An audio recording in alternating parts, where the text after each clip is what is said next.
আসসালামু আলাইকুম। আবৃত্তি করছি বিশ্বকবি রবীন্দ্রনাথ ঠাকুরের লেখা অন্যমা।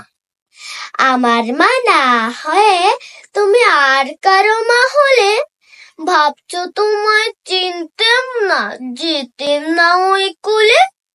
মজার হতো ভারী, দুই জায়গায় থাকতো বাড়ি।